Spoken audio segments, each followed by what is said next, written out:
প্রিয় সাংবাদিক ভাইয়েরা, আজকে আমরা মাননীয় প্রধানমন্ত্রীর সাথে বসেছিলাম। আর পৃথিবীতে যে আজকে সমস্যাটা সৃষ্টি হয়েছে মধ্যপ্রাচ্যের যুদ্ধের জন্য, এবং স্বাভাবিকভাবে জ্বালানি উদ্বিগ্নতা মানুষের মধ্যে বেড়েছে, আমরা ওনাকে ব্রিফ করলাম। আমি আগেও বলেছি, গতকালকেও বলেছি যে তেল নিয়ে উদ্বিগ্ন হওয়ার কোনো কারণ নাই। আমরা রেশনিংটা করেছি এই জন্যই যে একটা অনিশ্চয়তা আছে, এই যুদ্ধটা কতদিন চলবে, সেই জন্য আমরা একটা রেশনিং করেছিলাম। কিন্তু মানুষ এই রেশনিংটাকে ভয় পেয়ে স্টক করা শুরু করেছে। আসলে আমাদের তেলের কোনো অভাব নাই। শুধু তাই না, আগামী 9 তারিখে আরও 2টা ভেসেল আসছে। সুতরাং তেলের কোনো সমস্যা নাই। আমি সবার কাছে অনুরোধ করব, বিশেষ করে মিডিয়ার কাছে অনুরোধ করব, জনগণকে এই মেসেজটা দেওয়া যে এই তাড়াহুড়া করে কোনো কিনে দরকার নাই।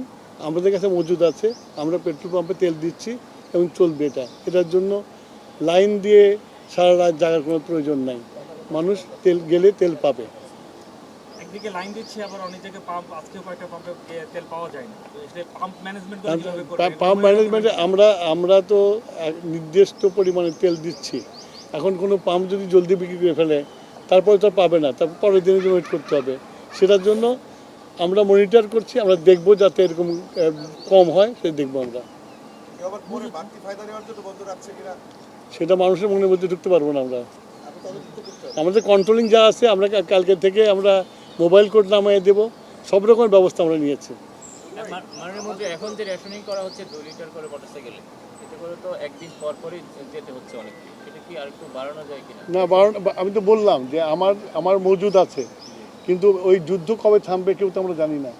তা আগে থেকে আমার ঘর ঠিক করতে হবে না, সঞ্চয়টা রাখতে হবে না?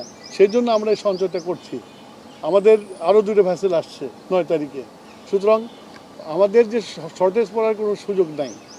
তারপরেও যেহেতু যুদ্ধ চলছে, তো আমাদেরকে খুব হিসাব করে চলতে হবে। রেশনিংটা কতদিন চলবে এরকম? যুদ্ধের উপর ডিপেন্ড করে। এটা মানুষের, এটা মানে আমরা সবাই করি। এটা খালি তো মানুষকে বলে লাভ নেই, সবাই করি, যে মজুত করার চেষ্টা করি। সে হইতে পারে, কিছু করার নেই। তবে আমরা সরকার হিসেবে আশ্বস্ত করতে চাই, এত অডিট হওয়ার কিছু কারণ নেই। আমি অত ডিটেলসে যাব না। আমাদের অল্টারনেটিভ, কাতার ছাড়া অল্টারনেটিভ ব্যবস্থা আছে, আমরা চেষ্টা করছি সব জায়গাতে আনার জন্য। বললাম যে আমাদের 2টা ভেসেল আসছে 9 তারিখে।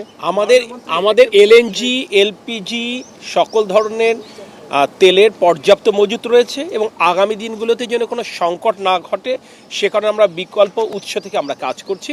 আমরা আপনাদের মাধ্যমে দেশবাসীকে এই অনুরোধটাই করতে চাই, আতঙ্কিত হওয়ার মতো কিছু নেই, কিন্তু বৈশ্বিক পরিস্থিতি বিবেচনায় আমরা সতর্ক হব, সকলে সচেতন থাকবো, এটুকুই আহ্বান। ধন্যবাদ। আসসালামু আলাইকুম। এইসব ক্রাইসিস এটাই করতে হয়।